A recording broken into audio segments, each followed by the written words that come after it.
আজহারি সাহেবের আগমন শুভেচ্ছায় স্বাগতম, শুভেচ্ছায় স্বাগতম। আজহারি সাহেবের আগমন এলাকাবাসীর পক্ষ থেকে লাল গোলাপ শুভেচ্ছা, যুব সমাজের পক্ষ থেকে লাল গোলাপ শুভেচ্ছা। নারায়ে তাকবীর, আল্লাহু আকবার। সম্মানিত মুসলিম তাওহীদি জনতা, আমাদের আজকের মাহফিলের সম্মানিত প্রধান মুফাসসির, আন্তর্জাতিক খ্যাতি সম্পন্ন মুফাসসিরে কোরআন, ইসলামী মিডিয়া ব্যক্তিত্ব, মালয়েশিয়া আন্তর্জাতিক ইসলামী বিশ্ববিদ্যালয় থেকে পিএইচডি গবেষক আল্লামা মিজানুর রহমান আল আজহারি সাহেব। আসসালামু আলাইকুম ওয়া রাহমাতুল্লাহি তাআলা ওয়া বারাকাতুহু। ইন্নাল হামদালিল্লাহি নাহমাদুহু ওয়া নাস্তাঈনুহু ওয়া নাস্তাগফিরুহু ওয়া নু'মিনু বিহি ওয়া নাতাওয়াক্কালু আলাইহি ওয়া না'উযু বিল্লাহি মিন শুরুরি আনফুসিনা ومن سيئات أعمالنا من يهده الله فلا مضل له ومن يضلل فلا هادي له أي فلن تجد له وليا مرشدا ونشهد أن لا إله إلا الله وحده لا شريك له والذي لا ضد له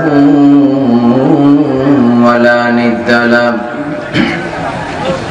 لا مثل له ولا مثيل له لا وزير له ولا كفيل له لا شبه له ولا شبيه له لا ولد له ولا والد له وهو الواحد الفرد الصمد لم يلد ولم يولد ولم يكن له كفوا أحد ونشهد أن سيدنا ونبينا وحبيبنا وبشيرنا ونذيرنا وطبيبنا وطبيب أرواحنا وحبيبنا وحبيب ربنا محمدا عبد الله ورسوله أرسله بالحق بشيرا ونذيرا وداعيا إلى الله بإذنه وسراجا منيرا أما بعد فقد قال الله تعالى في كلامه المجيد وفي فرقانه الحميد أعوذ بالله من الشيطان الرجيم بسم الله الرحمن الرحيم بل هو قرآن مجيد في لوح محفوظ إن الله وملائكته يصلون على النبي يا أيها الذين آمنوا صلوا عليه وسلموا تسليما اللهم صل على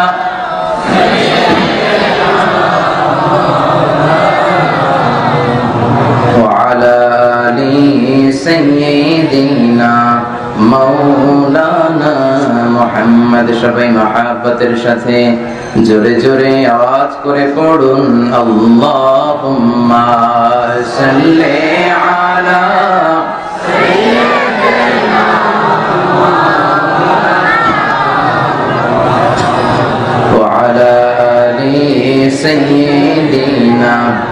মৌলানা মুহাম্মদ মন আমার কাঁদে রে দিল আমার কাঁদে রে যেতে সোনার মদিনা মন আমার কাঁদে রে দিল আমার কাঁদে রে যেতে সোনার মদিনায় ওই মদিনার পথের ধুলি ওই মদিনার পথে ধুলি জুড়াই মনোবেদনা আল্লাহুম্মা সাল্লি আলা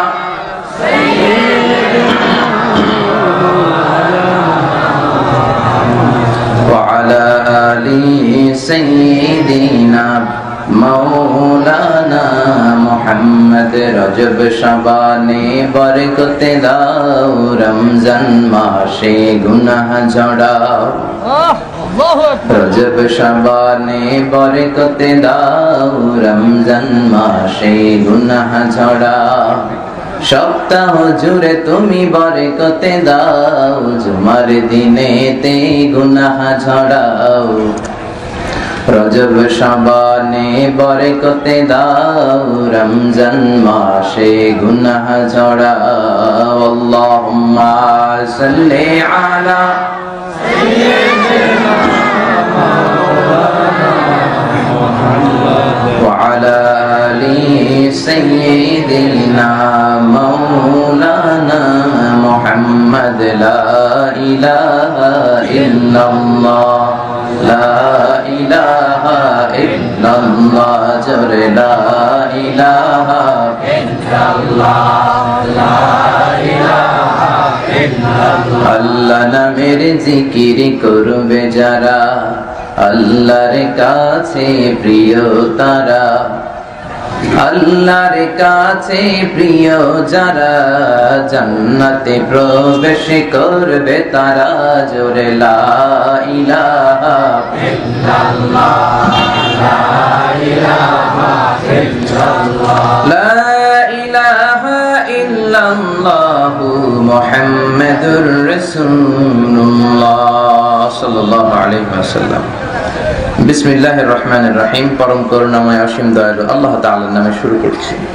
ছোট কাজ নাই জামে মসজিদের উদ্যোগে তাফসীরুল কোরআনের মাহফিল একেবারে আখিরি মোনাজাত নিয়ে আজকে আমরা যাব ইনশাআল্লাহ। পড়েন ইনশাআল্লাহ, জোরে পড়েন ইনশাআল্লাহ। তাড়াহুড়ো করে কি লাভ, মাহফিলের সিজনও শেষ, আবার আগামী বছর আপনাদের সাথে দেখা হবে। পরশু আমার ফ্লাইট, আমি চলে যাচ্ছি মালয়েশিয়াতে, আবার আল্লাহ যদি হায়াতে বাঁচিয়ে রাখে দেখা হবে। কে কতদিন বাঁচবে, কার হায়াত কতদিন আছে কোনো গ্যারান্টি নাই। এই পৃথিবীতে আসার একটা সিরিয়াল থাকে, যাওয়ার কোনো সিরিয়াল নাই।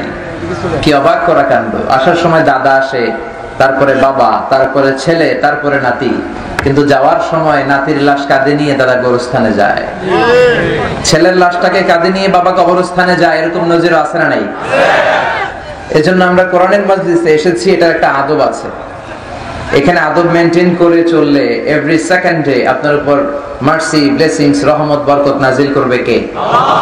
আর আদব যদি ভেঙে ফেলি তাহলে রহমত নাই, বরকত নাই, আসবে আমাদের উপর লানত এবং গজব। জোরে বলেন ঠিক কিনা?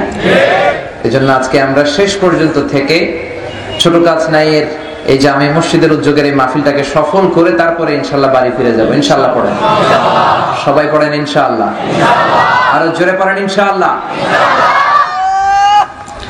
আমাকে দেখেছেন আপনারা প্রধান মুফাসসির, আপনাদের শুকরিয়া। বিশেষ বক্তা হিসেবে কথা বলেছে হযরত মাওলানা শাহাদাত হোসেন মুজাদ্দিদি, আরবি প্রভাষক, 10 পাড়া কামিল মাদ্রাসা, দাউদকান্দি, কুমিল্লা। আমার পাশেই বসে। হুজুরকে চিনেন তো আপনারা? হুজুরের সাথে প্রথম দেখা হয়েছিল পাশাকোটের প্রোগ্রামে। চমৎকার কথা বলেন, কোরআন থেকে কথা বলেন। যারাই কোরআন থেকে কথা বলবে তাদের জন্য ময়দান উর্বর প্রস্তুত হয়ে বসে আছে। জোরে বলেন ঠিক কিনা? আর কোরআনের বাইরে কথা বললে, তাফসিরুল কোরআনকে অপছন্দ করলে, ইসলামের নামে উল্টাপাল্টা মানুষকে শোনাতে চাইলে তাদের সাথে আমাদের কোনো সম্পর্ক নাই। তাফসিরুল কোরআন অনেকের ভালো লাগে না, আমার ভালো লাগেছে এই নামটা, যে আমরা সরাসরি কোরআন থেকে বলি তাফসিরুল কোরআন। একদলের এই নামটা শুনলে গায়ে জ্বালা ধরে, আসে না নেই? তোমাদের গায়ে জ্বালা নিয়ে তোমরা থাকবা, মুতু বিগাইজিকুম, তোমাদের রাগ নিয়ে তোমরা মরো, তোমাদের জ্বালা নিয়ে তোমরা দুনিয়া থেকে যাবা। আল্লাহর কোরআন এই পৃথিবী থেকে নিঃশেষ হবে না। জোরে বলেন ঠিক কিনা? যারা এই কোরআনের বিরোধিতা করে আল্লাহ তাদেরকে অতল গহ্বরে ইতিহাসের মধ্যে হারিয়ে দিবেন, তাদের নাম নিশানা থাকবে না। ফেরাউনের হুমকি ধামকি অনেক ছিল, আজকে নাই। আজকে ফেরাউনের নাম বললে আমরা বলি লাআনাতুল্লাহি আলাইহি, গাদাবুল্লাহি আলাইহি। আবু জাহেলের নাম শুনলে আমরা বলি লাআনাতুল্লাহি আলাইহি, আল্লাহ লানত তার উপরে। যেরকম ঠিক কিনা? দুনিয়াতেও লানাত, আখিরাতেও লানাত। সৌদি সরকার আবু জাহেলের বাড়িতে ল্যাট্রিন করে দিয়েছে, মাস ল্যাট্রিন, গণল্যাট্রিন। লোকজন যে পায়খানা করে হাইগা ভরাই দিয়ে আসে। বাংলাদেশে হাজিরা গেলে বিমান থেকে নেমে একটা তাওয়াফ পরে করবো, আগে হাইগা লই। আবু জাহেলের বাড়ি কোনটা? ওর বাড়িতে যে যে তারা এই আকাম গুলা করে।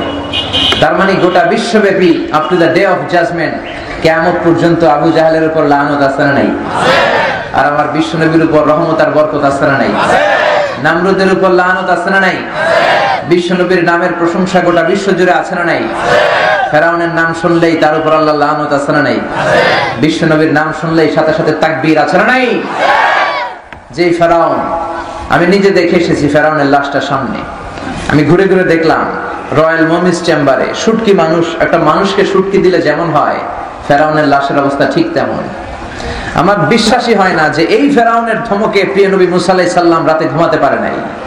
তার ধমকিতে, তার হুমকিতে মিশরের বালুগুলো, মরু জমিনের বালুগুলো থারথার করে কেঁপেছে। আজকে তার কোনো হুঙ্কার নাই, তার কোনো আওয়াজ নাই, তার কোনো ক্ষমতা নাই, তার কোনো দাপট নাই। এগুলো থেকে চিন্তাশীলদের জন্য চিন্তা আছে না নাই? ঘুরে ঘুরে দেখলাম ফেরাউনের পুরো লাশটা মুমিফাইং করা, ব্যান্ডেজ করা, এইভাবে শুয়ে আছে। মনে মনে কইলাম, ফেরাউন চাচা তুমি কেমন আছো? কিন্তু চাচার মুখ দিয়ে কোনো আওয়াজ নাই, একেবারে নিশ্চুপ। চিন্তা করে কোনো ফুল পেলাম না, কেমন করে এই লোকটা ধমক দিত সাইয়েদনা মুসা আলাইহিস সালামকে। এই লোকটার ধমকে মুসা আলাইহিস সালাম ভয়ে ভয়ে এখান থেকে ওখানে ভবঘুরের মতো ঘুরেছে। যেরকম ঠিক কিনা? নিজের বাড়িতে থাকতে পারে নাই, নিজ ঘরে পরবাসী, নিজ গ্রামে ঘুমাতে পারে না, নিজ থানায় থাকতে পারে না। এরকম আছে না নাই? থানা আমার এইটা, আমি থাকি আরেক জায়গায়। গ্রাম আমার এইটা, আমি থাকি আরেক জায়গায়। বাড়ি আমার এইটা, ঘুমাই আমি আরেক বাড়িতে। যেরকম ঠিক কিনা? ওয়ালা তাহিনু ওয়ালা তাহজানু ওয়া আনতুমুল আ'লাউনা ইন কুনতুম মুমিনিন। এই আয়াতটাই আমাদের ভরসা। আল্লাহ বলেন ভয় নাই, চিন্তা নাই, কঠিন অবস্থা এত লম্বা সময় থাকবে না। এই কঠিন অবস্থাকে ছিন্ন করে আল্লাহর রহমত নিয়ে কালিমার পতাকা তোমরাই বাংলার জমিনে উড়াবা। বলেন ঠিক কিনা? সেজন্য সবর ইখতিয়ার করতে হবে। এখন যেমনি আমরা সবর করছি, এই সবরকে কন্টিনিউ করতে হবে। এই সবরের মাঝে যেন কোনো চির না ধরে, কোনো ফাটল না ধরে। বিজয় আমাদের আসবে, চিল্লা বলেন ঠিক কিনা? আপনি এক তাফসীর মাহফিল বন্ধ করে কিছু করতে পারবেন না। এক জায়গায় বন্ধ হয়, আরেক জায়গায় বেড়ে যায়। এক জায়গায় কোরআনের কথা বলার ক্ষেত্রে বাধা, আরো 10 জায়গায় নতুন নতুন ময়দান তৈরি হয়। জোরে বলেন ঠিক কিনা? এজন্য আমরা এই কোরআনের পথ ছাড়বো না, আমরা এই কোরআনের পথে থাকবো। এই কোরআনের পথে আমরা জীবন দিতে প্রস্তুত, জান দিতে প্রস্তুত। শুধু কি কথাই নাকি কাজেও? কথাই না কাজেও। আজকের এই প্রোগ্রামের প্রধান অতিথি জনাব শাহজালাল মজুমদার, চেয়ারম্যান 4 নং শ্রীপুর ইউনিয়ন পরিষদ। চমৎকার মানুষ। যত মাহফিলে আমি এখানে আসি উনিও চলে আসেন। আল্লাহ ওনাকে দিনের জন্য, ইসলামের জন্য কবুল করুক, আমরা পড়ি আমিন। বিশেষ অতিথি মোহাম্মদ আলমগীর হোসেন মজুমদার, মেম্বার 6 নং ওয়ার্ড, 4 নং শ্রীপুর ইউনিয়ন পরিষদ। আল্লাহ বিশেষ অতিথিকেও কবুল করে নেক, আমরা পড়ি আমিন। সভাপতি হচ্ছেন হাফেজ মোহাম্মদ শাহ আলম মজুমদার, খতিব, ছোট কাছনাই জামে মসজিদ। তারপরে নিবেদক হচ্ছে ছোট কাছনাই গ্রামবাসী। ইসলামী সঙ্গীত পরিবেশন করেছে রংধনু সাংস্কৃতিক ফোরাম। এছাড়া আরো অনেক গণ্যমান্য ফিগার এখানে উপস্থিত আছেন। আমার মোহতারাম খালু শ্বশুর জনাব Belayet Hossain, director share and care group, উনিও এসেছেন আমাদের সাথে। এরপরে অনেক আলেম ওলামাদের চেহারা আমি দেখতে পাচ্ছি। আমার প্রিয় ভাই কবির ভাই এসেছেন, জোর করে ওনার বাসায় নিয়ে গেছেন আজকে।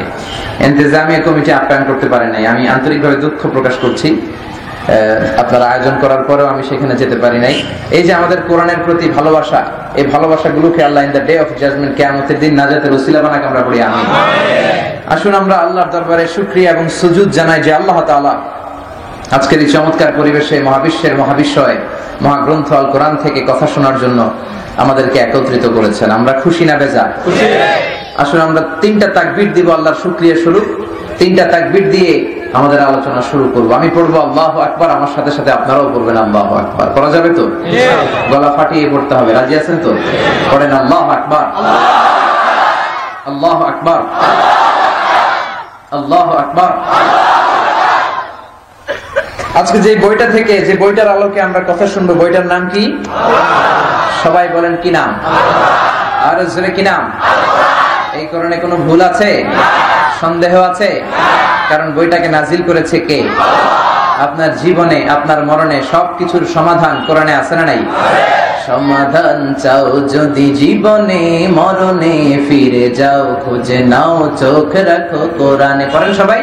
সমাধান চাও যদি জীবনে, মরণে ফিরে যাও, খুঁজে নাও, চোখ রাখো কোরআনে।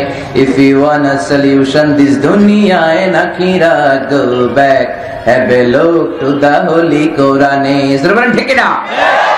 সমাধান যদি আপনি পেতে চান, আপনাকে কোরআনে ফিরে যেতে হবে, কারণ কোরআন থেকে সলিউশন না নিলে আপনি কিছুই সমাধান করতে পারবেন না। It is the problem solving methodology.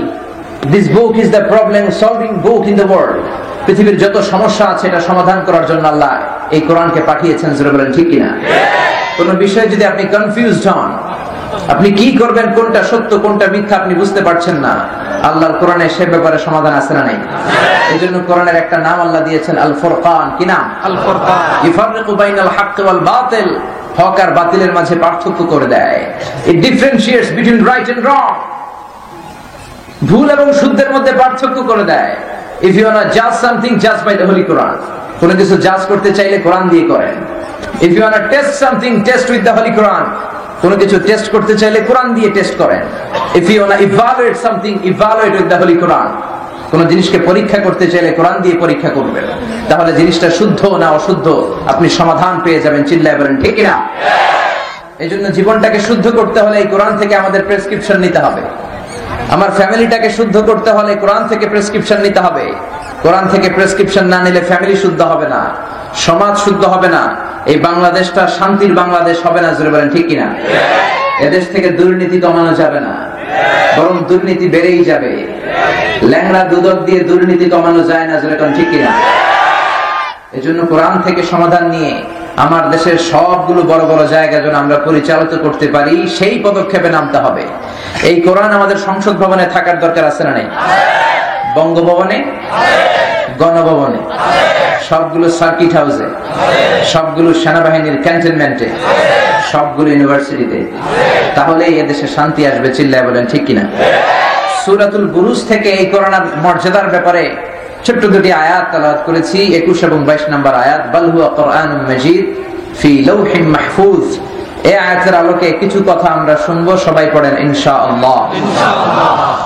রব্বুল আলামিন বলেন বাল হুয়া কুরআনুম মাজিদুন ফি লাওহিম মাহফুজ। বাল হুয়া কুরআনুম মাজিদ, এটা হলো মহিমান্বিত কোরআন, আর এই কোরআনের বাড়ি হচ্ছে লাউহে মাহফুজে। সুবহানাল্লাহ পড়েন।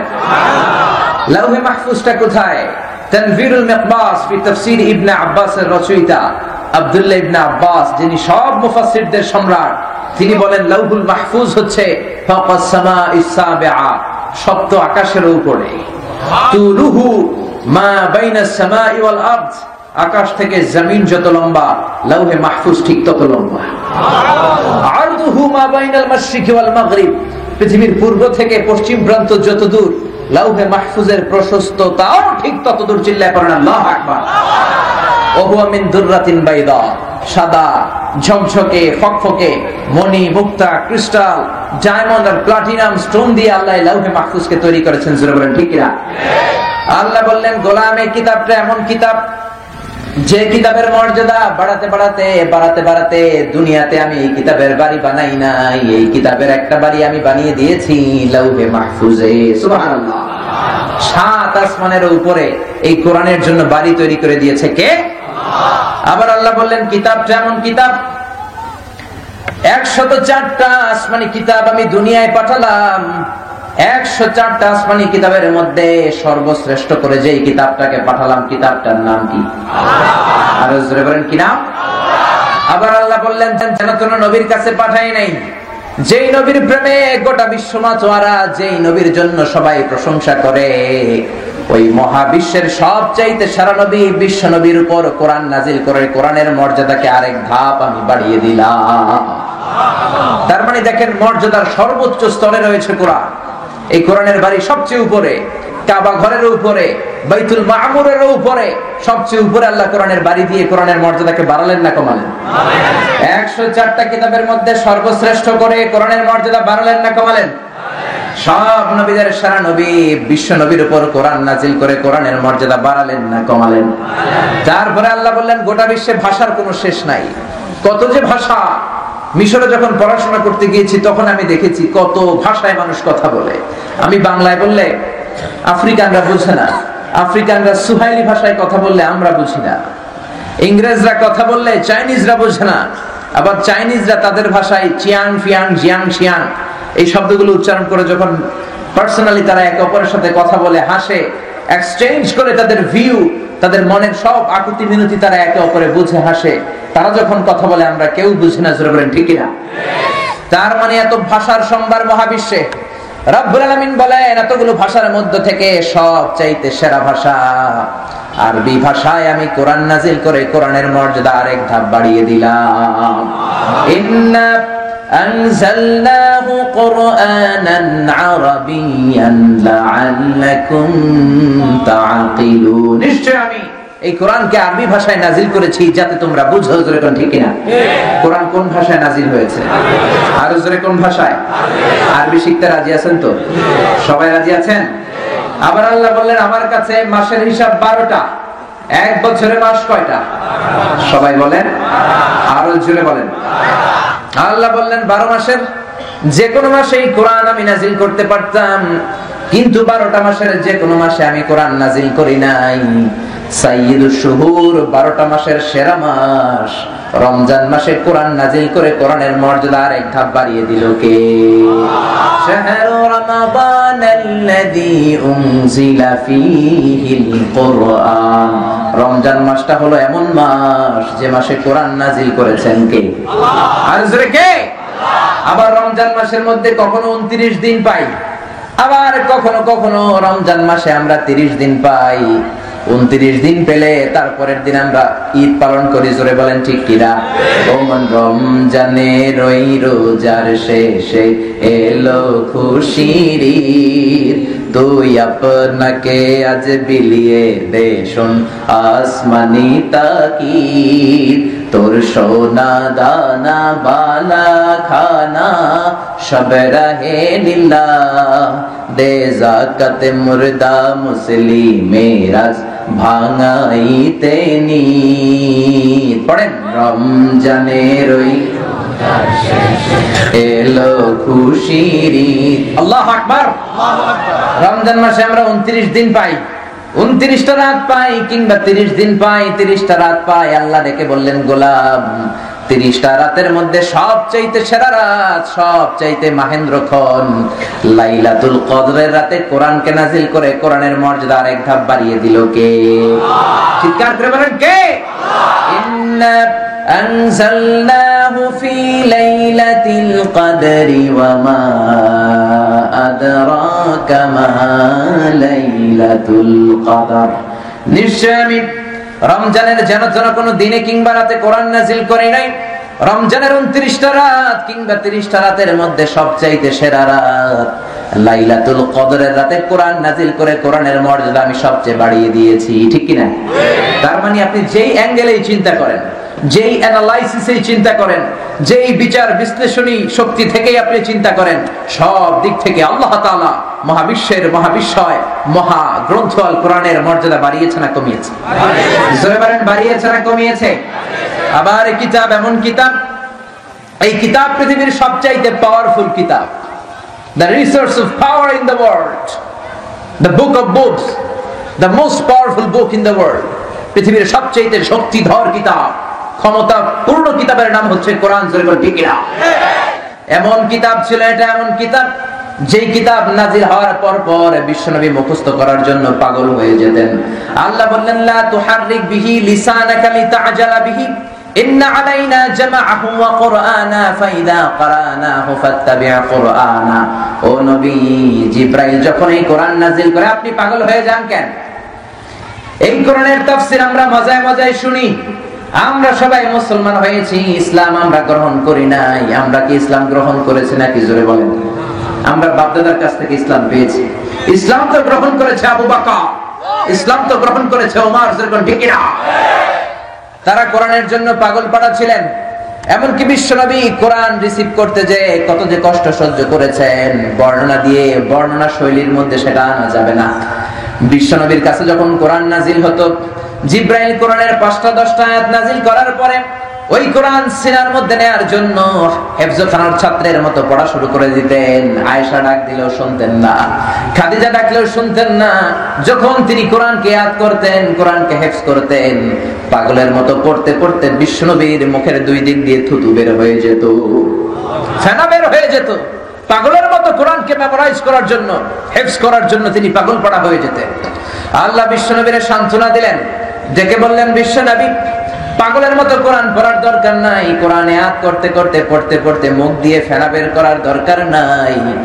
জিব্রাইল যখন আপনার কাছে কোরআন পড়ে যাবে, জিব্রাইলের পরে বিসমিল্লাহির রহমানির রহিম বলে আপনি কয়েকবার তেলাওয়াত করে ফেলেন, ওই কোরআনটাকে আপনার সিনার মধ্যে ঢুকিয়ে দেওয়ার দায়িত্ব আমি আল্লাহ নিজেই নিয়ে নিলাম। বিশ্বনবী পাগলের মতো রিসিভ করতেন। এত পাওয়ারফুল কিতাব হচ্ছে এটা, এত মর্যাদাপূর্ণ কিতাব, এত স্ট্যাটাস ওয়ালা কিতাব। এই কিতাবের আয়াতগুলো যখন বিশ্বনবীর উপর নাজিল হতো, বিশ্বনবী আয়াত রিসিভ করতে যে ঘেমে যেতেন, চেহারাটা লাল হয়ে যেত। মায়েশার বর্ণনা, শীতের প্রচন্ড শীতের রাতে হাত্তা ইয়াতাফাসসাদু আরাকান, হাত্তা ইয়াতাফাসসাদু জাবিনুহু আরাকান, শীতের রাতে, প্রচন্ড শীতের রাতে কোরআন যখন বিশ্বনবী রিসিভ করতে যেতেন, কোরআনের ভারে, কোরআনের পাওয়ারে বিশ্বনবী শীতের রাতেও ঘেমে ঘেমে একাকার হয়ে যেতেন। প্রচন্ড মাঘ মাসের শীত, শীতের চোটে মানুষ কম্বল গায়ে দেয়, চাদর গায়ে দেয়। ওই রাতে যখন বিশ্বনবী কোরআনকে জিব্রাইল থেকে রিসিভ করতেন, কোরআনের ভারে, কোরআনের পাওয়ারে বিশ্বনবী ঘেমে ঘেমে দাড়িগুলো বেয়ে বেয়ে, চিবুক বেয়ে বেয়ে ঘাম ঝরতে শুরু করতো, চিৎকার করে পড়েন আল্লাহু আকবার। আবার বিশ্বনবী যখন ঘোড়ার উপরে ছিলেন, ওটের উপরে বসে থাকতেন, ওই অবস্থায় যখন কোরআন নাজিল হতো, কোরআনের ভারে বিশ্বনবীর ঘোড়াগুলো জমিনের মধ্যে বসে যেত, পড়েন সুবহানাল্লাহ। বিশ্বনবী আব্বা আর কসওয়া নামে 2টা ওট ব্যবহার করতেন। একটার নাম হচ্ছে আব্বা, কি নাম? আরেকটার নাম কসওয়া, কি নাম?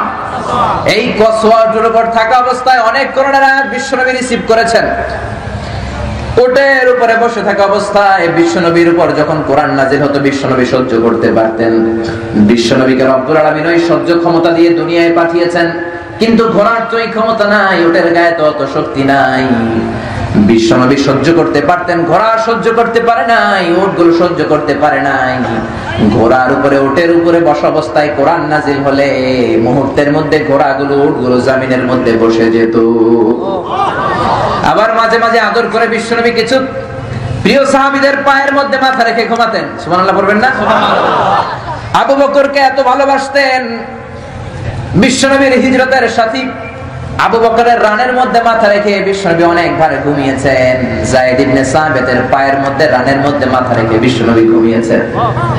আবু বকর বলে, আমার পায়ের মধ্যে মাথা রেখে বিশ্বনবী ঘুমিয়েছেন। ঘুম থেকে তিনি উঠলেন, হঠাৎ দেখি বিশ্বনবীর মাথাটা 10 গুণ বেশি ওজনওয়ালা হয়ে গেল। বিশ্বনবী আমার সাথে কথা বলেন না, মৌমাছির ভনভন ভনভন শব্দের মতো আওয়াজ পেলাম। আমি আবু বকরের বসতে আর দেরি হইল না, মুহূর্তের মধ্যে কোরআনের আয়াত বিশ্বনবীর অন্তরের মধ্যে নাজিল করছে কে? কোরআন পায়ে মাথা রেখে যখন বিশ্বনবী ঘুমাতেন, শুয়ে থাকতেন, ওই মুহূর্তে কোরআনের আয়াত নাজিল হলে আবু বকরের মনে হতো বিশ্বনবীর মাথার ভারে ওনার পাটা মনে হয় ফেটে চুরমার হয়ে যাবে। চিৎকার করে বলেন আল্লাহু আকবার। আল্লাহ বলেন, এত মহিমান্বিত কোরআন তোমাদের উপরে নাজিল করেছি। এই কোরআনকে যদি আমি পাহাড়ের উপরে নাজিল করতাম, বড় বড় মাউন্টেন্স এর উপরে নাজিল করতাম, পাহাড়গুলো ভেঙে মুহূর্তের মধ্যে তুলার মতো উড়ে উড়ে যেত। ঠিক কি না? ঠিক কি না? আল্লাহ বললেন, লাউ আনজালনা হাযাল কুরআন আলা জাবালিন লারাআইতাহু খাশিআন মুতাসাদ্দিআন মিন খাশিয়াতিল্লাহ ওয়া তিলকাল আমসালু নাদরিবুহা লিন-নাসি লাআল্লাহুম ইয়াতাফাক্কারুন। পড়েন আল্লাহু আকবার। এই কোরআনকে আমি পাহাড়ের উপরে দেই নাই, সাগরের উপর দেই নাই, কোরআনকে আমি কোনো কিছুর উপরে নাজিল করি নাই। কারণ পাহাড়ের উপর কোরআন নাজিল করলে পাহাড়টারে চুরমার করে দিত কে? মুহূর্তে পাহাড় চুরমার হয়ে যেত। মুসা আলাইহিস সালামের উপর যে কিতাবটা নাজিল হয়েছে কিতাবটার নাম কি? সবাই বলেন, আর জোরে বলেন কি নাম? এটা ইব্রানি ভাষায় লেখা ছিল, হিব্রু স্ক্রিপচার। রব্বুল আলামিন তাওরাতকে কাঠের মধ্যে লিখলেন। তাওরাতের বিশেষ বৈশিষ্ট্য হলো রব্বুল আলামিন নিজ হাতে তাওরাত লিখে সাইয়েদনা মুসার উপরে নাজিল করেছেন। পড়েন সুবহানাল্লাহ। কাঠের বড় বড় তক্তার উপরে তাওরাত কিতাব লিখে রব্বুল আলামিন তুর পাহাড়ে সাইয়েদনা মুসা আলাইহিস সালামকে ডেকে পাঠালেন। ডেকে বললেন, মুসা, এই যে তাওরাতের কিতাব আমি কাঠের ফলকে লিখে দিলাম, এর মধ্যে তোমাদের জন্য হেদায়েত আছে, বনি ইসরাইলের জন্য হেদায়েত আছে। যাও মুসা, নিয়ে যাও কাঠের তক্তার মধ্যে লেখা তাওরাত নিয়ে বনি ইসরাইলের কাছে দাওয়াতি কাজ শুরু করে দাও। মুসা আলাইহিস সালাম ছিলেন অনেক শক্তিশালী পুরুষ। উনি ভাবলেন কাঠের তক্তাগুলো তো আমি একাই নিতে পারবো। উনি নেয়ার জন্য কাঠের তক্তাগুলোতে হাত দিলেন। আল্লাহরে বললেন, আল্লাহ, আপনি যেমনটা বলেছেন ঠিক তেমনটা আমি কাঠের তক্তাগুলো কাঁধে করে নিয়ে যাব। সাইয়েদনা মুসা কাঠের তক্তাগুলো ধরলেন। এক মাথা ধরে তিনি টান দিলেন, কিন্তু নাড়াতে পারেন না। সুবহানাল্লাহ বলবেন না? অবাক হয়ে যায়, কিরে, মনে হয় এই জায়গায় বেশি ওজন, ওই দিক দিয়ে ধরি, ওই দিক দিয়ে ধরলে নাড়ানো যাবে। কাঠের তক্তার এই মাথা রেখে দিয়ে তাওরাত কিতাবের কাঠের তক্তার ওই মাথা দিয়ে ধরলেন। এবার ওই মাথা দিয়ে ধরেও কাঠের তক্তা নাড়ায়, কিন্তু তক্তা নড়ে না। বলেন সুবহানাল্লাহ। এবার ভাবলেন মাঝখান থেকে ট্রাই করলে মনে হয় উঠানো যাবে। এবার তিনি মাঝখানে কাঠের ফলকে লেখা তক্তার মধ্যে লেখা তাওরাত কিতাবের কাঠের তক্তার মাঝখান দিয়ে দুই হাত দিয়ে ধরলেন, কিন্তু তক্তা নড়ে না। আল্লাহু আকবার! কি আজীব তামাশা! বড় বড় কাঠের তক্তা সাইয়েদনা মুসা এক হাতে নিয়ে নেয়। মিশরের জমিনে সাইয়েদনা মুসার মতো এত শক্তিশালী পুরুষ কি আর দ্বিতীয়টা আছে নাকি? এত শক্তিশালী পুরুষ ছিলেন, এক থাপ্পড়ে ফেরাউনের বাবুর্চিকে দুনিয়া থেকে বিদায় করে ফেলেছে। রেগে গেল ওনার মাথার চুল, টুপি ভেদ করে, পাগড়ি ভেদ করে উপরের দিকে এরকম খাড়া হয়ে দাঁড়িয়ে যেত। ফেরাউনের বাবুর্চিকে থাপ্পড় মেরে যখন দুনিয়া থেকে তাড়িয়ে দিলেন, সবাই বলে, মুসা, এটা যেন তেন কোনো লোক নয়, ফেরাউনের নিজের বাবুর্চি। দৌড়াও, পালাও। সাইয়েদনা মুসা আলাইহিস সালাম বাঁচার জন্য দিলেন দৌড়। আল্লাহ বললেন, মুসা দৌড়াও। দৌড়াতে দৌড়াতে মিশরের বর্ডার শেষ করে তিনি সৌদির বর্ডারে ঢুকে গেলেন। পড়েন সুবহানাল্লাহ। ওখানে ঢুকে কিচ্ছু চিনা না, জায়গাটার নাম হচ্ছে মাদিয়ান। ওইটা আবার আরেক নবীর বর্ডার, শুআইব আলাইহিস সালামের বর্ডারে ঢুকে গেছে। জোরে পড়েন আল্লাহু আকবার। কাউরে চিনে না, পেটে প্রচন্ড ক্ষুধা। দৌড়াতে দৌড়াতে গায়ের মধ্যে শক্তি নাই, পেটে কোনো দানা পানি নাই। মাদাইন এলাকার মধ্যে ঢুকে দেখে দুইটা মেয়ে কাঁদে। কয়টা? মেয়েদেরকে জিজ্ঞেস করলো, ফামা খাতবুকুমা, কাঁদো কেন? এখানে বসে বসে গুনগুনিয়ে কাঁদো কেন? মেয়েটা বলে, তোমারে বলে লাভ কি, যাও মিয়া, আমার প্রয়োজনে আমি কাঁদি, তোমারে কেন বলবো? কেমন নবী ছিলেন, কেমন নবীর মেয়ে। পরপুরুষ দেখলে আমরা ঘেঁষিয়ে ঘেঁষিয়ে কথা বলি, কিন্তু শুআইব আলাইহিস সালামের মেয়ে মুসা নবীর সাথে কথা বলতে চায় নাই। সুবহানাল্লাহ। এজন্য খবরদার, মহিলা যারা আছেন, যাদের কানে আমার মাইকের আওয়াজ যায়, স্বামীর ফোন বেশি রিসিভ করার দরকার নাই। স্বামীর ফোন যদি কখনো রিসিভ করতে হয়, কেউ যদি বলে আপনার স্বামী কোথায়, বলবেন টয়লেটে আছে, কাট। এর সাথে সাথে কাট করে দিতে হবে, লম্বা চূড়া কোনো কথা বলা যাবে না। চিল্লায় বলেন ঠিক না? স্বামী ঘরে নাই, ওনার ফোন ধরবেন না। অপরিচিত মানুষের ফোন রিসিভ করবেন না। যদি ফোন রিসিভ করাই লাগে, এক শব্দে এক বাক্যে কথা শেষ করে দেন, কারণ কথার নাম লতা, কথার পিঠে কথা। যেরকম ঠিক কিনা? কারণ একটু একটু করে কথা বাড়বে। আপনার স্বামী কোথায়? টয়লেটে গিয়েছে। আপনি কে? আমি আপনার ভাবি। ও ভাবি, আপনি কোন এলাকার মানুষ? অমুক এলাকার। আরে আমিও তো এলাকার। আপনি কোন কলেজের ছাত্রী? অমুক কলেজের। আরে আমিও তো ওই কলেজের। ও ভাবি, এটা কেমন হয়েছে, ওটা কেমন হয়েছে, ঈদের ছুটি কেমন কাটালেন? ও ভাবি, 14 ফেব্রুয়ারি আসতে আর মাত্র 4 দিন বাকি। যেরকম ঠিক কিনা? ভেজাল আছে না নাই? এভাবেই পরকীয়ার পথ, বাংলার জমিনের অনেক পুরুষেরা, মহিলারা এই ফোনের পথ ধরেই, ফোনালাপের পথ ধরেই পরকীয়ার পথ তারা ছিঁড়ে ফেলেছে। চিল্লায় বলেন ঠিক কিনা? এজন্য খবরদার, বিশ্বনবী তার বিবিদেরকেও বলেছেন, সাহাবীরা জরুরি কাজে আসলে কর্কশ গলায় কথা বলবা, মিষ্টি সুরে সাহাবীদের সাথে কথা বলাও যাবে না। পরনারীর সাথে মিষ্টি সুরে কোনো কথা নয়। জরুরি প্রয়োজনে এক শব্দে এক বাক্যে কথা শেষ, লম্বা কথা বলার কোনো সুযোগ নাই। জোরে বলেন ঠিক কিনা? সাইয়েদনা মুসা আলাইহিস সালাম বললেন, কাঁদো কেন? শুআইব আলাইহিস সালামের মেয়ের নাম সফুরা। সফুরা বলে, আমি কাঁদি কেন, এটা তো জানি আপনার লাভ কি? যান মিয়া। মুসা আলাইহিস সালাম ভাবলেন, কি করি, এলাকায় নতুন, কাউরে চিনি না। মেয়ে দুইটার কাছে যদি জিজ্ঞেস করি এলাকার নাম কি, কোন জায়গায় পানি পাওয়া যায়, কি করা যাবে, মেয়েগুলো সাহায্য করতে পারবে। সাইয়েদনা মুসা এবার মেয়েগুলোর কাছে নরম হয়ে গেলেন। মেয়ে দুটোরে বলতে লাগলেন, আমি ভিনদেশী লোক, বিপদে পড়েছি, কেন তোমরা কাঁদো, তোমাদের পরিচয় দাও। এবার মেয়েগুলা বলতে শুরু করলো, আমরা এলাকার নবী শুআয়ব আলাইহিস সালামের মেয়ে, ছাগল চড়াই, ছাগলের দুধ খাই। আমার আব্বা শুআয়ব আলাইহিস সালাম ছাগলের দুধ বড্ড বেশি পছন্দ করে। এখানে বিশাল একটা কুয়া আছে, ছাগলগুলোকে কুয়ার পানি খাওয়ানোর জন্য এনেছি, কিন্তু কুয়ার ঢাকনাটা বড় ওজনওয়ালা। এই কুয়ার ঢাকনা উঠাতে 10 জন পুরুষ লাগে। কয়জন? চিৎকার করে বলেন, কয়জন? 10 জন পুরুষ লাগে। এলাকার 10 জন যুবক ছেলে এসে তাদের ছাগলগুলোকে পানি খাইয়ে তারা চলে গিয়েছে। আমরা অবলা সবলা দুর্বল দুটা মেয়ে কেঁদে কেঁদে আল্লাহরে বলি, আল্লাহ কেমন করে ছাগলের পানি খাওয়াবো, কেমন করে দুধ নিয়ে আব্বারে খাওয়াবো। সুবহানাল্লাহ। সাইয়েদনা মুসা আলাইহিস সালাম বললেন, তাই নাকি, এ নিয়ে তোমাদের টেনশন, কই তোমাদের কুয়া? সাফুরা দেখাই দিল, ওই যে আমাদের কুয়া, হাদা হুয়া বি'রুনা, এই হচ্ছে আমাদের কূপ। মুসা আলাইহিস সালাম কুয়ার সামনে গেলেন। কুয়ার ঢাকনার উপরে ঢাকনাটা তুলতে কয়জন যুবকের প্রয়োজন লাগে? জোরে বলেন, কয়জন? সাইয়েদনা মুসা বললেন, এই তোমাদের কুয়া, এই তোমাদের ঢাকনা। উনি ঢাকনা উঠানোর জন্য ডান হাত ব্যবহার করেন নাই, ব্যবহার করেছে বাঁ হাত। বাঁ হাত দিয়ে কুয়ার ঢাকনা এক ধাক্কা মেরেছে, ঢাকনা 10 হাত দূরে যায় পড়ছে। এই দৃশ্য দেখে মেয়ে দুইটা দিছে দৌড়। মেয়ে মনে করছে এটা জিন টিন কিছু হবে। সাইয়েদনা মুসা আলাইহিস সালাম বললেন, ভয় পেও না, আমি জিন নই, ইন্নামা আনা বাশারুম মিসলুকুম, তোমাদের মতোই মানুষ, আমি তোমাদের মতোই মানুষ। তার মানে এক একটা নবীর গায়ে পর্যাপ্ত পরিমাণ শক্তি দিয়ে দিয়েছে কে? মুসা আলাইহিস সালাম ছিলেন শক্তিশালী নবীদের মধ্যে অন্যতম। তিনিও তুর পাহাড়ের উপরে তাওরাত লেখা তক্তা উঠাতে পারে না। তক্তার এই দিক দিয়ে ধরে, নড়ে না।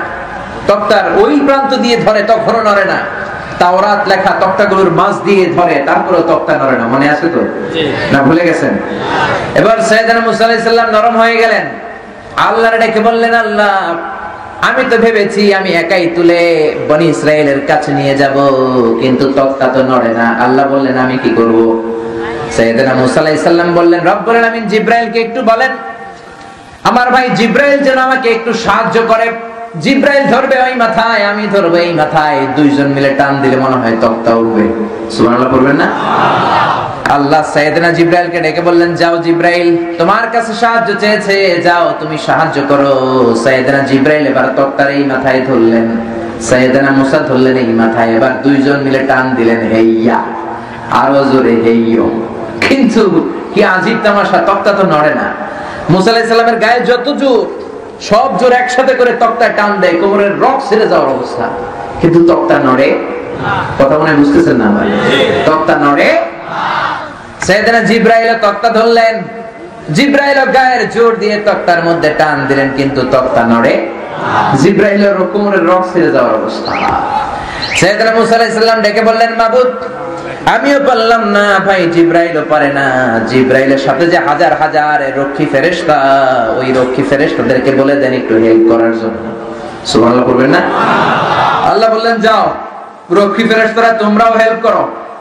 হাজার হাজার রক্ষী ফেরেশতারা তক্তারে মাথায় ধরেছে, মাঝখানে ধরেছে সাইয়েদনা মুসা, ওই মাথায় ধরেছে সাইয়েদনা জিবরাইল। এবার সবাই মিলে হেইয়ো, আরো জোরে, কিন্তু তক্তা তো নড়ে না। হাজার হাজার স্পেশাল সিকিউরিটি ফোর্স এঞ্জেল ফেরেশতাদের কোমরের রগও ছিঁড়ে যাওয়ার অবস্থা। আল্লাহ ডেকে বললেন, মুসা তো টানাটানির দরকার নেই, আসলে তক্তাগুলো ভারী নয়, কিন্তু তক্তার মধ্যে যে তাওরাত কিতাব লেখা, এটা লিখে দিয়েছে কে? এটা আমার লেখা, এটা আমি নিজ হাতে লিখে দিয়েছি। এটা বোঝানোর জন্য আমি তক্তার ওজন বাড়িয়ে দিয়েছি। ঠিক না? তার মানে সাইয়েদনা মুসা আলাইহিস সালামের উপরে তুর পাহাড়ের উপরে তাওরাত কিতাব নাজিল হলো, তুর পাহাড়ের মধ্যে তক্তা দেয়া হলো, কিন্তু তুর পাহাড়ের কিছু হয় নাই। কিন্তু আল্লাহ কোরআনের ব্যাপারে বললেন, ও বিশ্বনবী মুহাম্মদ, তাওরাত কিতাবকে কাঠের ফলকে লিখে তুর পাহাড়ে দিয়েছি, তুর পাহাড়ের কিছু হয় নাই। কিন্তু কোরআনকে যদি তুর পাহাড়ের উপর নাজিল করা হতো, কোরআনের ভারে তুর পাহাড়টা ভেঙে চুরে খান খান হয়ে যেত। আল্লাহু আকবার। লাউ আনজালনা هذا القرآن على جبل لرأيته خاشعا متصدعا من خشية الله। কোরআনকে যদি তুর পাহাড়ের উপরে তক্তার মধ্যে লিখে আমি রেখে দিতাম, সেকেন্ডের মধ্যে তুর পাহাড় ভেঙে চুরে খান খান হয়ে যেত। চিল্লায় বলেন ঠিক না? এজন্য আল্লাহ বললেন, কিতাব যেমন কিতাব, এই কিতাবের সাথে কোনো কিতাবের কোনো সম্পর্ক নাই। মর্যাদার দিক থেকে দূরতম সম্পর্ক না, এই কিতাবটা স্ট্যাটাসের দিক থেকে অনেক উপরে, বাকি কিতাবগুলো অনেক নিচে। জোরে বলেন ঠিক কিনা? এজন্য আল্লাহ বললেন বাল হুয়া কুরআনুম মাজিদুন ফি লাওহিম মাহফুজ। এই কোরআনটা হলো পৃথিবীর সবচাইতে দামি কোরআন। লৌহে মাহফুজে কোরআনের বাণী বানিয়ে দিয়েছে কে? সবচাইতে দামি কিতাব, মর্যাদাপূর্ণ কিতাব হচ্ছে কোরআন। আবার আল্লাহ চ্যালেঞ্জ দিয়ে বললেন, গোটা বিশ্বের সবাই মিলে যদি কোরআনের মতো একটা বই বানাতে যাও, তোমার জীবন ফুরিয়ে যাবে, তোমার চেষ্টা শেষ হয়ে যাবে, কিন্তু কোরআনের মতো আরেকটা বই তৈরি করা সম্ভব হবে। বিজ্ঞানীরা ক্ষেপণাস্ত্র বানিয়েছে, ব্যালিস্টিক ক্ষেপণাস্ত্র, অ্যাটম বোমা বানিয়েছে, সাবমেরিন বানিয়েছে, প্লেন বানিয়েছে, কত কিছু বানিয়েছে, কিন্তু গোটা বিশ্বের সব বিজ্ঞানীগুলো একসাথে বসে কোরআনের মতো আরেকটা কিতাব বানাতে পারবে নাকি? জোরে বলেন পারবে? পৃথিবীতে যতগুলো জিন আছে সবগুলো মহাজ্ঞানী জিনগুলো বসে যদি মিটিং করে কোরআনের মতো আরেকটা বই বানাতে চায়, গোটা বিশ্বের সবাই মিলে আরেকটা বই বানানো যাবে? চিৎকার করে বলেন যাবে। ইউনাইটেড স্টেটস অফ আমেরিকার সায়েন্টিস্টরা কোরআনের যত সায়েন্টিফিক ইন্ডিকেশনস আছে, কসমিক সিম্বলস আছে, ন্যাচারাল ফেনোমেনা আছে, এগুলোকে কম্পিউটারের মাইক্রোচিপসের মধ্যে ঢুকিয়ে সায়েন্টিস্টরা কমান্ড করেছে, is it possible to create a book like Quran? কোরআনের মতো আরেকটা বই কি আমাদের পক্ষে বানানো সম্ভব? যেই কোরআনের ভেতরে এতগুলো সায়েন্টিফিক ইন্ডিকেশনস দেয়া হয়েছে, এগুলো আজকে নয়, আজ থেকে ১৫০০ বছর আগে কোরআনের মধ্যে দিয়ে দেয়া হয়েছে। বর্তমান বিশ্বের মানুষগুলোর যতটা ইন্টেলেকচুয়াল পাওয়ার বেড়েছে, সেই অনুপাতে কোরআনের মতো আমরা আরেকটা বই বানাতে চাই। কম্পিউটারের মাইক্রোচিপসে ঢুকিয়ে কমান্ড করেছে, is it possible to create a book like Quran? কোরআনের মতো আরেকটা বই কি বানানো সম্ভব? আপনারা বললেন জি না, কিন্তু কম্পিউটার বলেছে yes, it's possible. It's possible to create a book like Quran, but you need to spend more than 63 octillion years. পৃথিবীর সবগুলো মানুষের 63 octillion বছর বেঁচে বেঁচে চেষ্টা করা লাগবে, তারপরে perhaps maybe approximately কোরআনের মতো একটা বই বানালেও বানানো যেতে পারে। চিল্লায়ে বলেন আল্লাহু আকবার। এই কমান্ড শুনে ইউনাইটেড স্টেটস অফ আমেরিকার সায়েন্টিস্টরা তো মহা খুশি। হোক না অক্ট্রিলিয়ন আর ফক্ট্রিলিয়ন, পারা তো যাবে, কিন্তু নিউমেরিক্যাল সায়েন্স বলে octillion it's a number which is very dangerous to reach there. পৃথিবীর মানুষগুলো এত দূর যাওয়া সম্ভব না। আমাদের গড়ে বাংলাদেশে আমাদের হায়াত কত বছর? 60 বছর। কিন্তু পৃথিবীর সবগুলো মানুষ যদি 63 অক্ট্রিলিয়ন বছর বাঁচে, আগে বুঝে নেন, শুনে নেন যে অক্ট্রিলিয়ন কি। সংখ্যাতাত্ত্বিক নিয়ম বলে সংখ্যা শুরু হয় একক দিয়ে, কি দিয়ে? তারপরে দশক, তারপর শতক, সহস্র, উজুর, লক্ষ, নিযুত, কোটি, million, billion, trillion, zillion, pillion, তারপরে হচ্ছে অক্ট্রিলিয়ন। তাও 1, 2, 3 অক্ট্রিলিয়ন নয়। গোটা বিশ্বের সবগুলো মানুষ যদি 63 অক্ট্রিলিয়ন বছর বেঁচে চেষ্টা সাধনা করে, তাহলে পারহ্যাপস কোরআনের মতো আরেকটা বই বানালেও বানানো যেতে পারে। সর্বশেষে কম্পিউটার থেকে লজিক্যালি যেই আন্ডারস্ট্যান্ডিং শেষে ইনফরমেশনে এসেছে, সেটা হচ্ছে it's quite impossible to create a book like Quran. মহাবিশ্বের সবগুলো মানুষের 63 অক্ট্রিলিয়ন বছর বাঁচাও সম্ভব না, আর কোরআনের মতো করে এত ইনফরমেশন দিয়ে আরেকটা বইও বানানো সম্ভব না। চিল্লায়ে বলেন ঠিক না? এজন্য তোমার জ্ঞান ফুরিয়ে যাবে, তোমার মেধা হারিয়ে যাবে, কিন্তু কোরআনের মতো করে একটা ছোট্ট আয়াত বানানোর সক্ষমতা মহাবিশ্বের কারণে। চিল্লায়ে বলেন ঠিক না? এই কোরআনের কপিগুলো আগুন দিয়ে জ্বালিয়ে দিলেও কোরআনকে পৃথিবী থেকে দূর করা যায় না। কারণ আমার হাফেজ ভাইদের কলিজার মধ্যে কোরআন আছে না নাই? মহাবিশ্বে বর্তমানে হাফেজে কোরআন রয়েছে 70 লাখ। জোরে বলেন কয় লাখ? আরো জোরে কয় লাখ? যদি আগুন লেগে ধ্বংস হয়ে যায়, ধ্বংস হয়ে যায়, যদি আগুন লেগে যায়, পুড়ে যায়, পৃথিবীর সব বইয়ের দোকান বিশ্ব থেকে হারাবে না পবিত্র কোরআন, বিশ্ব থেকে হারাবে না পবিত্র কোরআন। চিল্লায়ে বলেন আল্লাহু আকবার। আপনি আগুন দিয়ে জ্বালিয়ে দিতে পারবেন, কিন্তু পৃথিবী থেকে কোরআন দূর করা যাবে না। ব্রিটিশরা চেয়েছিল কোরআন দূর করে দিবে, তারা লোকবল পাঠালো, রিপোর্ট দিল, yeah it's possible to destroy the holy book Quran if you make a fire on the book. কোরআনের বই আগুন দিয়ে ইন্ডিয়া থেকে জ্বালিয়ে দেন, তাহলে আর কোরআন থাকবে না। রিপোর্টটা সঠিক কিনা সেকেন্ড দল পাঠালো, ওই তদন্ত কমিটি বলে না, the previous report was absolutely wrong. আগের রিপোর্টটা ছিল ভুল, because the people of Indian subcontinent, they don't just write Quran on blank paper. তারা সাদা কাগজে শুধু কোরআন ছাপায় রাখে না, তারা কোরআনকে মনের মাধুরী মিশিয়ে তাদের অন্তরের মধ্যে গেঁথে রাখে। যেরকম ঠিক কিনা? তার মানে ভারতবর্ষ থেকে কোরআন দূর করতে হলে হাফেজে কোরআনদের গলা কেটে রক্তের গঙ্গা বইয়ে দিতে হবে, তা না হলে পৃথিবী থেকে কোরআন দূর করা যাবে না। চিল্লায় বলেন ঠিক কিনা?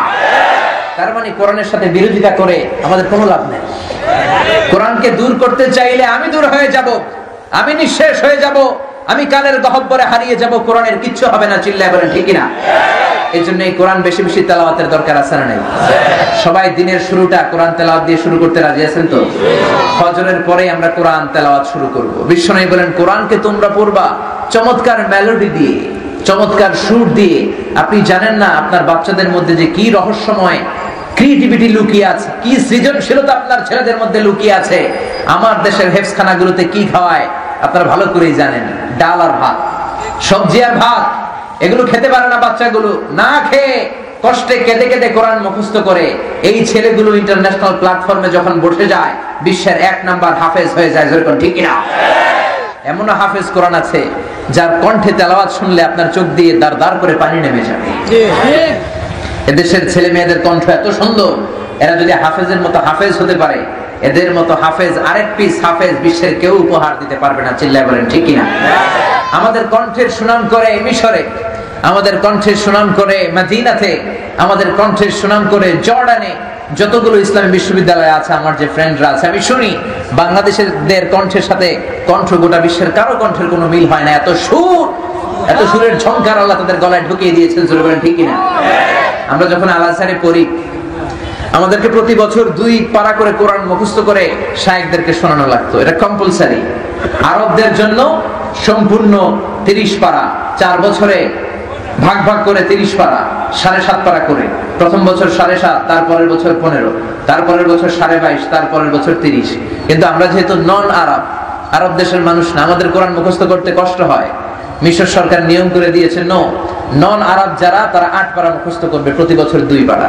আমরা প্রতি বছর 2 পারা করে শায়েখদেরকে শোনাতাম।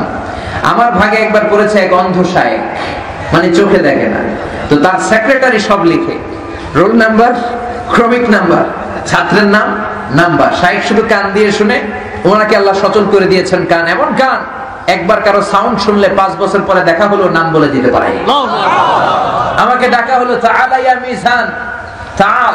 ঢুকলাম আমি, মাসমুকা ইয়া হাবিবি, তোমার নাম কি? অন্ধ, কিন্তু কিচ্ছু দেখে না। আমি বললাম ইসমি মিজানুর রহমান। মিজানুর রহমান মাওজুদ ফিল কোরআন, তোর নাম তো কোরআনের ভিতরে আছে। আল্লাহ তাতাগাউ ফিল মিজান। শায়েখ আমারে বললেন, মিজান ইকরা মিন সূরাতিল ফাতিহা, সূরা ফাতিহা তেলাওয়াত করে শোনা। সূরা ফাতিহা তেলাওয়াত করে শোনানোর পরে শায়েখ কাঁদতে আরম্ভ করলেন। বললেন, তুই কোন মায়ের সন্তান? আমি তো চোখে দেখি না, তুই কাছে আয়, আমি হাত দিয়ে তোরে একটু ধরি। বাংলাদেশীদের কণ্ঠ যদি আপনি গোটা বিশ্বের ইন্টারন্যাশনাল প্ল্যাটফর্মে শোনেন, আপনি অবাক হয়ে যাবেন। শাইখ আব্দুর রহমান সুদাইসের কণ্ঠ শুনে চোখের পানি ছেড়ে ছেড়ে অনেক খ্রিস্টান কালিমা পড়ে মুসলমান হয়ে যায়। অনেক নাস্তিক আস্তিকতার দিশা ফিরে পায়। হজের দিন তার নামাজ দেখে অনেক খ্রিস্টান, অনেক বৌদ্ধ, অনেক নাস্তিক মুসলমান হয়েছে। চিল্লায় বলেন ঠিক কিনা? কত মোটা একজন মানুষ, গলার মধ্যে কি সুর আল্লাহ ঢুকিয়ে দিয়েছেন। চিল্লায় বলেন ঠিক কিনা? কারি আব্দুল বাসিত ইবনে আব্দুস সামাদ কোরআনের তেলাওয়াত যখন করতেন, গোটা বিশ্বের বড় বড় লিডার গুলো শুনে শুনে পাগল হয়ে যেত। জামাল আব্দুল নাসের তখন মিশরের প্রেসিডেন্ট, আব্দুল বাসিত ইবনে আব্দুস সামাদকে নিয়ে সোভিয়েত ইউনিয়নে একটা রাষ্ট্রীয় সফরে তিনি গেলেন। অনেকে সোভিয়েত ইউনিয়নকে আপনারা চিনবেন না, এটা আগে ছিল সোভিয়েত ইউনিয়ন, এখন হয়ে গেছে রাশিয়া। রাশিয়ার প্রেসিডেন্টের বাড়িতে বেড়াতে গেলেন, এখানে সব কমিউনিস্ট নেতা। তারা বলল, আপনার সাথে এই লোকটাকে, চিকন চাকুন এই লোকটাকে? সে বলল, তিনি হচ্ছেন একজন আবৃত্তিকার। তিনি গানের আবৃত্তি করে না, কবিতার আবৃত্তি করে না, আবৃত্তি করে কমিউনিস্ট নেতারা বলে, আমরা তো রাত্রে বেলা নৈশভোজের পরে মদ খাই আর বেলি ড্যান্স দেখি। কি দেখি?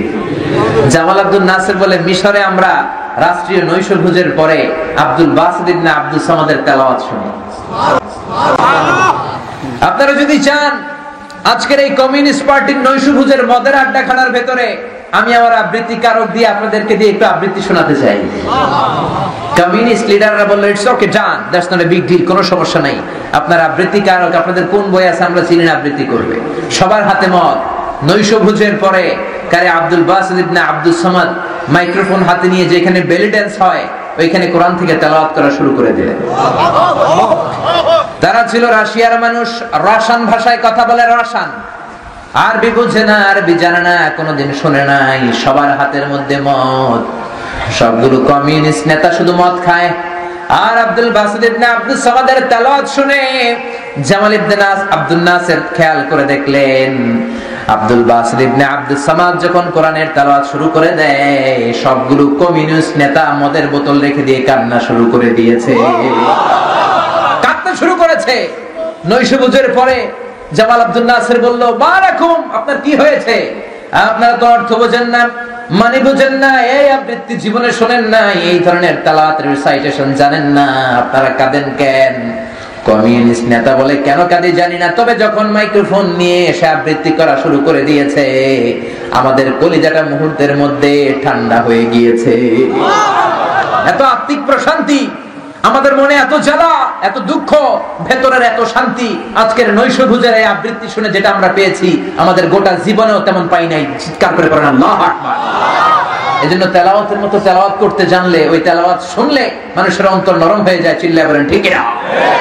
ইউনাইটেড স্টেটস অফ আমেরিকাতে কোরআনের রিসাইটেশনের একটা প্রতিযোগিতা হয়েছিল। গোটা বিশ্বে যত ধর্মগ্রন্থ আছে সব ধর্মগ্রন্থ থেকে 10 মিনিট করে রিসাইটেশন হবে। The biggest holy book recitation competition located in USA, United States of America. প্রত্যেক ধর্ম অবলম্বী যত নেতা আছে তারা তাদের আবৃত্তিকারককে পাঠালেন। গৌতম বুদ্ধ থেকে পাঠানো হলো তাদের বুদ্ধদেবদেরকে যারা সেখানে আবৃত্তি করবে। খ্রিস্টানদের মধ্য থেকে পাঠানো হলো যারা সেখানে বাইবেল পড়বে। ত্রিপিটক পড়ানোর জন্য লোক পাঠানো হলো। তারপরে মহাভারত পড়ার জন্য লোক পাঠানো হলো। মুসলিম বিশ্বে সবচেয়ে সুন্দর করে কোরআনের আবৃত্তি হয় যেই দেশে, দেশটার নাম হচ্ছে মিশর। কোন দেশ?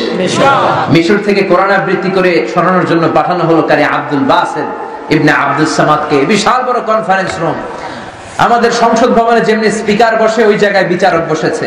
আর নিচে যারা বসে আছে এরা এমপি নয়, মেম্বার অফ দ্য পার্লামেন্ট নয়, এরা এক একজন এক এক ধর্মের গুরু, এক এক ধর্মের নেতা, এক এক ধর্মের ধর্মীয় কিতাব নিয়ে বসে আছে। তাদেরকে ডাকা হবে, তারা তাদের ধর্মীয় কিতাব তেলাওয়াত করে শোনাবে। জোরে করেন আল্লাহু আকবার। সময় হচ্ছে মাত্র 10 মিনিট। চিল্লায় পড়েন তো কয় মিনিট? 10 মিনিট। আর জোরে বলেন কয় মিনিট? 10 মিনিট। বিচারকের সামনে দুইটা লাইট, একটা গ্রিন লাইট আর একটা red light.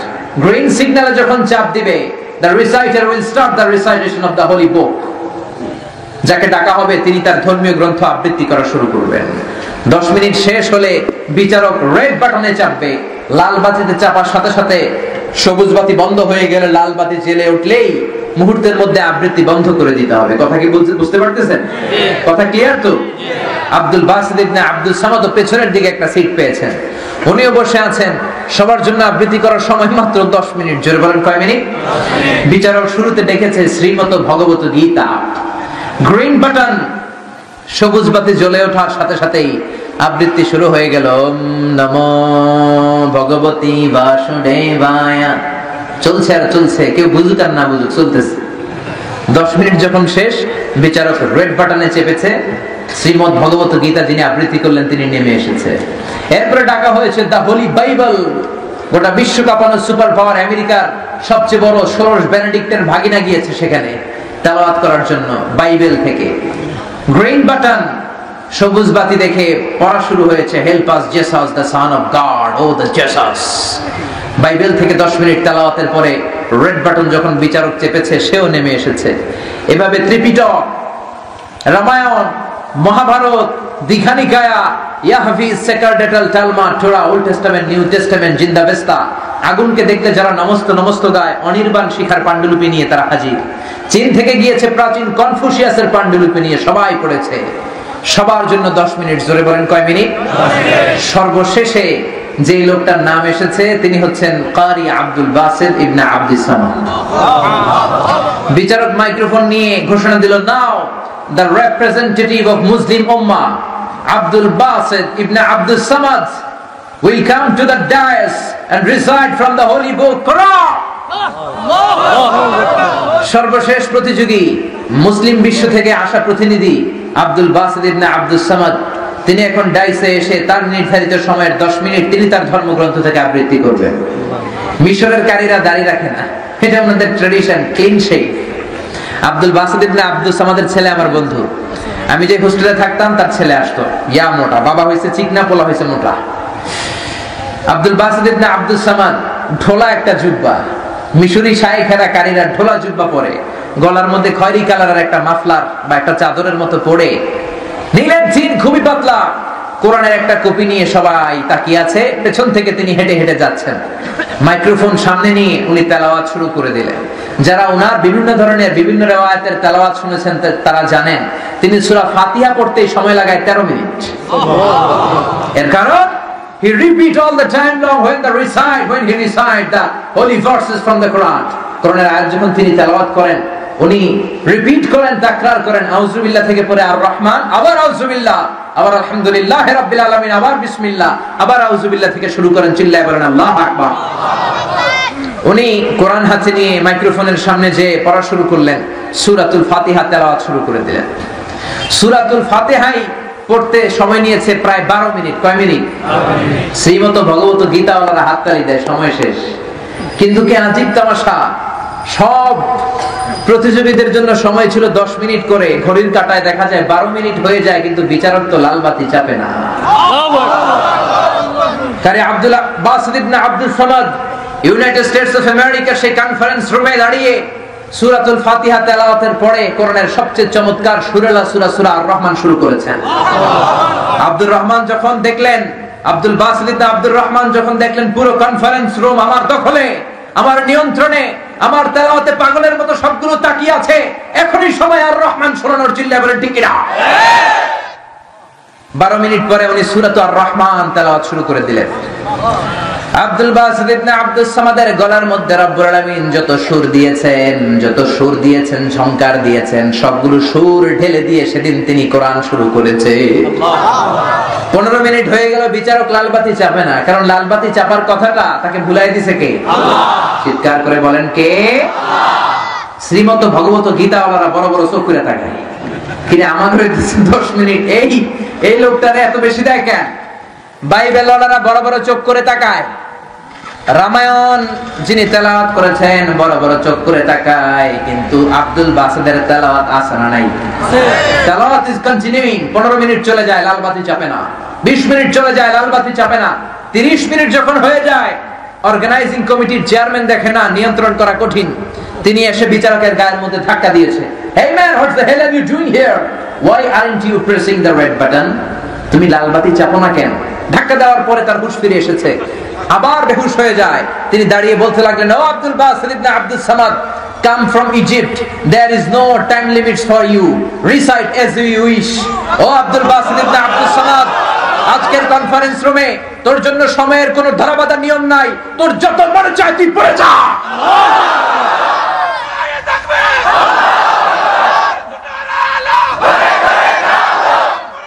Abdur Rahman, Abdul Basit ইবনে আব্দুর রহমান আব্দুস সামাদ পড়তে পড়তে সূরা আর রহমান শেষ করে ফেললেন।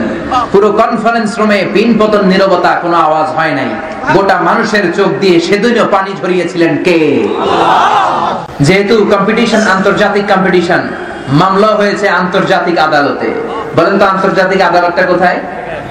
দি হেগ, সুইজারল্যান্ড। দি হেগের আদালতে তাকে ডাকা হয়েছে।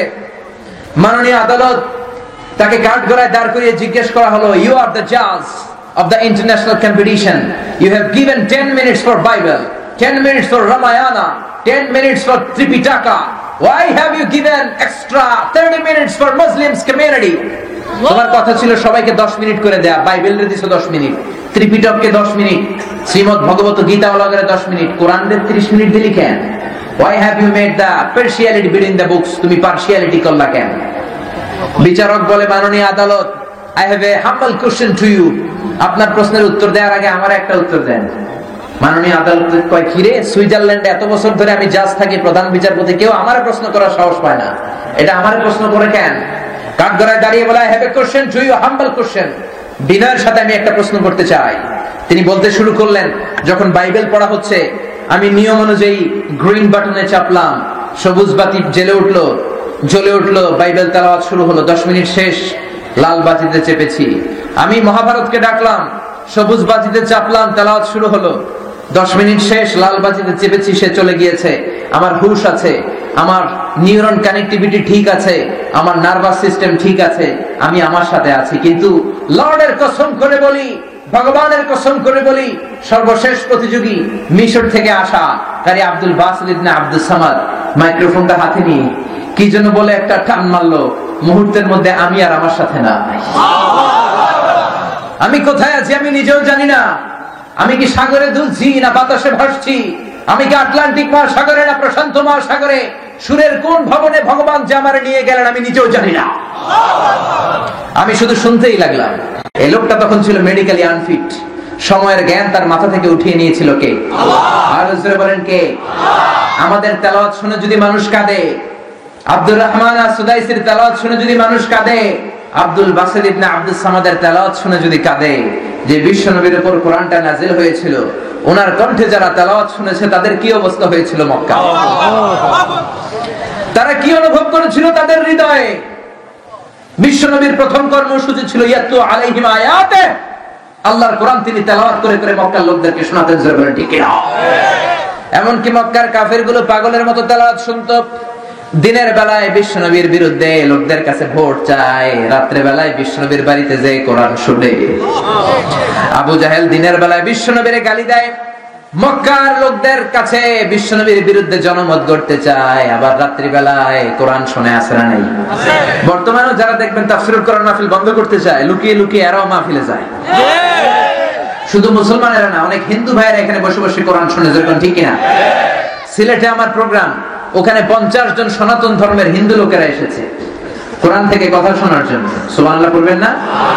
এজন্য এই কোরআনের সাথে যারা বিরোধিতা করবে তাদের সাথে আমাদের কোনো সম্পর্ক। এই কোরআনের বাণী বাংলার জমিনে আছে, থাকবে। কোরআনের তাফসীর বাংলার জমিনে আছে, থাকবে। কোন অপশক্তি কোরআনের আওয়াজকে বন্ধ করে দিতে পারবে না। জোরে বলেন ঠিক কিনা? এক মুফাসসিরকে আবদ্ধ করে কোরআনের আওয়াজকে বন্ধ করে দেয়া যায় না। 10 মুফাসসিরকে লিস্টেড করে তাদের মাহফিল বন্ধ করে কোরআনের আওয়াজকে বন্ধ করে দেয়া যায় না। এ দেশ ইসলামের দেশ, এটা কোরআনের দেশ, এটা নবীওয়ালাদের দেশ। চিল্লায় বলেন ঠিক কিনা? কোরআনের ময়দান আমরা ছাড়বো না। এই ময়দানে জান দিয়ে প্রাণ দিয়ে হলেও এই ময়দানগুলোর আমরা উর্বর করে যাব। রাবি আসু মুসলমান। কোরআনের জন্য আমাদের যে প্রাণ ঢালা ভালোবাসা, আমরণ যেন এই ভালোবাসা আমাদের অন্তরে থাকে। আমরা চিল্লায় পড়ি আমিন। আর সবাই জোরে আওয়াজ তুলে পড়েন আমিন। এজন্য ছেলে মেয়েদেরকে হাফেজে কোরআন বানাতে হবে। রাজি আছেন তো? হাফেজে কোরআন বানাতে রাজি আছেন? মুফাসসিরে কোরআন বানাতে রাজি আছেন তো? আমার দেশের হাফেজরা যদি ইন্টারন্যাশনাল প্ল্যাটফর্মে বসে তাদেরকে হারাতে পারে, প্রশ্ন করে পিছায় দিতে পারে, এমন কোন বিচারক আল্লাহর জমিনে পয়দা হয় নাই। চিল্লায় বলেন ঠিক কিনা? আপনারা হাফেজ জাকারিয়ার নাম শুনছেন? গোটা বিশ্ব কাঁপিয়েছে। হাফেজ ফজলে রাব্বি আদেলের নাম শুনেছেন? গোটা বিশ্ব কাঁপিয়েছে। নাজমুল সাকিবের নাম শুনেছেন? বাংলাদেশ কাঁপিয়ে ফার্স্ট হলো, ইন্ডিয়ার ব্যাঙ্গালোরে ফার্স্ট হলো, সৌদি আরবে এই নাজমুল সাকিব ফার্স্ট হলো, দুবাইতে ফার্স্ট হলো, কিন্তু রাষ্ট্রীয়ভাবে তার কোনো সংবর্ধনা দেয়া হয় না। যেরকম ঠিক কিনা? আমার দেশের দামাল ছেলেরা ক্রিকেটে যখন সম্মান কুড়ায়, মাননীয় প্রধানমন্ত্রী এয়ারপোর্টে চলে যায়, আমরা সাধুবাদ জানাই যে ক্রিকেটারদেরকে তারা উৎসাহ দিচ্ছেন। বাংলাদেশের নামকে তারা গোটা বিশ্বে সমুজ্জ্বল করছে। ক্রিকেটার ভাইরা যেমনি গোটা বিশ্বব্যাপী বাংলাদেশের নাম ছড়াচ্ছে, আমার নাজমুল সাকিব কি গোটা বিশ্ব দরবারে বাংলাদেশের নাম উঠায় নাই? আপনি ক্রিকেটারদেরকে রেড কার্পেট রিসেপশন, লাল গালিচার সংবর্ধনা দিলেন। নাজমুল সাকিবকে লাল গালিচার সংবর্ধনা না দেন একটা লাল গোলাপ তো দিতে পারতেন। এয়ারপোর্টে যে আপনাদের দরকার ছিল একটা লাল গোলাপ তার হাতে দিয়ে বলার, শাবাশ নাজমুল সাকিব, তোমার মতো আরো হাফেজ আমাদের দরকার। বলেন ঠিক কিনা? যে দেশে বিশ্ববিজয়ী হাফেজে কোরআনকে সম্মান দেয়া হয় না, সে দেশে বিশ্ববিজয়ী হাফেজ জন্মায় না। যে দেশে বিশ্ববরেণ্য মুফাসসিরে কোরআনকে সম্মান দেয়া হয় না, সে দেশে আর কোনোদিন বিশ্ববরেণ্য মুফাসসির জন্মাবে না। যে দেশে আলেমদের সম্মান নাই, ও দেশে আলেম জন্মায় না। যে দেশে সম্মান আছে চোর, বাটপার, ডন আর গডফাদারদের, ওই দেশটা গডফাদারদের হয়ে যাবে। ঠিক কিনা? যে দেশের মধ্যে আলেমের সম্মান, ওই দেশে আলেম পাঠায় দেয় কে? আল্লাহ। যে দেশে মুফাসসিরে কোরআনের সম্মান, মুফাসসিরে কোরআন পাঠায় দেয় কে? আল্লাহ। যেই দেশে বিশ্ব বিজয়ী হাফেজে কোরআনদেরকে লাল গালিচার সংবর্ধনা দিয়ে রিসিভ করা হয়, ওই দেশের ঘরে ঘরে বিশ্ব বিজয়ী হাফেজ দান করে কে? এই জন্য হাফেজে কোরআন বানাতে হবে আমাদের ছেলেদেরকে, এই কোরআনের পথে থাকতে হবে। রাজি আছেন তো? রাজি আছেন? একটা সময় ছিল গোটা বিশ্বের মুসলমানেরা তারা কোরআন দিয়ে জীবন চালাতো, কথাগুলো কোরআন দিয়ে বলতো। ইবনে হিব্বান উনি একটা বই লিখেছেন রাউদাতুল উকালা। এই রাউদাতুল উকালার ভিতরে উনি একটা ঘটনা এনেছেন, যে ঘটনা থেকে জানা যায় একজন মহিলা তার জীবনের 40টা বছর কোরআন দিয়ে কথা বলেছেন। কি দিয়ে? চিৎকার করে বলেন, কি দিয়ে? এই ঘটনা যদি আপনাদেরকে শোনাতে যাই কমপক্ষে 1 ঘন্টা সময় লাগবে। কয় ঘন্টা? তিনি তার জীবনের পুরো সময়টা কোরআন দিয়ে কথা বলেছেন। আব্দুল্লাহ ইবনে মুবারক হজ করতে আসার সময় তার সাথে দেখা হয়েছে মক্কার মরুজমিনে, সেখান থেকে শুরু করে শেষ পর্যন্ত কোরআন দিয়েই তিনি কথা বলেছেন। আমরা যদি কোরআন দিয়ে আমাদের ছেলে মেয়েগুলোর জীবন গড়তে পারি, বিশ্বনবীর সুন্নাহ দিয়ে জীবন গড়তে পারি, আমার ঘরে আপনার ঘরেও এরকম হাফেজে কোরআন জন্মাবে। জোরে বলেন ঠিক কিনা? আর যদি জি বাংলার হাতে ছেড়ে দেই, কিরণমালার হাতে ছেড়ে দেই, হিন্দি সিরিয়ালের হাতে ছেড়ে দেই, নাজমু সাকিব আমরা পাবো না, হাফেজ জাকারিয়া আমাদের ঘরে জন্মাবে না, ফজলে রব্বিল আদলের মতো হাফেজে কোরআনের আমরা পাবো না। চিল্লায় বলেন ঠিক কিনা? এই জন্য জি বাংলা, স্টার জলসা, কিরণমালা, হিন্দি সিনেমার বিরুদ্ধে আমাদেরকে দুর্বার আন্দোলন করে তুলতে হবে। রাজি আছেন তো? এগুলো নিজেরাও দেখবো না, ফ্যামিলির কাউরও দেখতে দিব না। যেই উর্দুকে তারাবো বলে আমরা আন্দোলন করলাম, দেহের তাজা রক্তটুকুন বিলিয়ে দিলাম, সেই উর্দুর জায়গায় এখন হিন্দি সিনেমা আছে না নাই? আরো জোরে বলেন, আছে না নাই?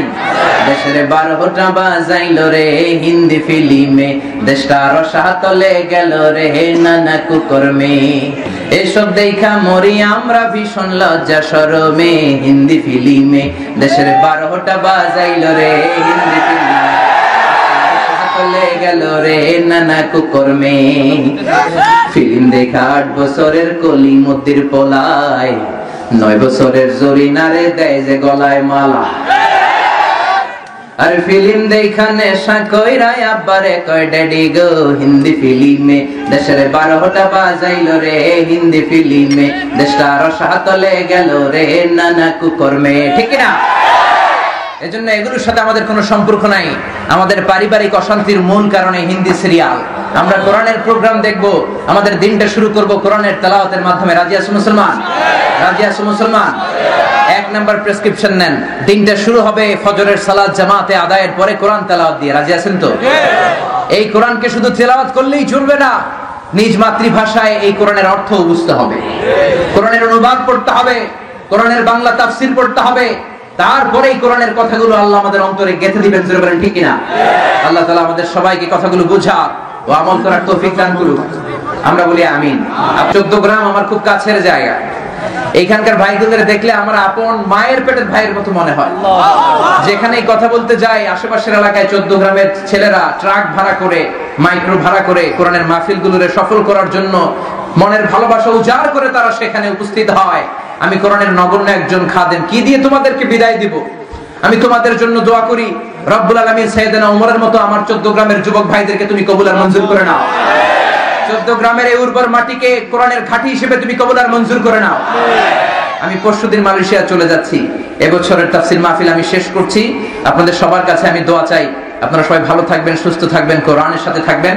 আবারও হয়তো দেখা হয়ে যাবে কোন তাফসীরুল কোরআনের ময়দানে। সুবহানাকাল্লাহুম্মা ওয়া বিহামদিকা আশহাদু আল্লা ইলাহা ইল্লা আনতা আস্তাগফিরুকা ওয়া আতুবু ইলাইক।